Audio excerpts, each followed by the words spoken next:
يا معشر الجن والإنس ألم يأتكم رسل منكم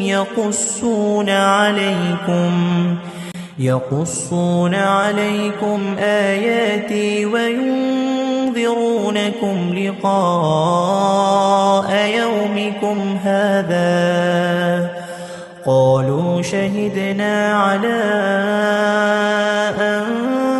أنفسنا وغرتهم الحياة الدنيا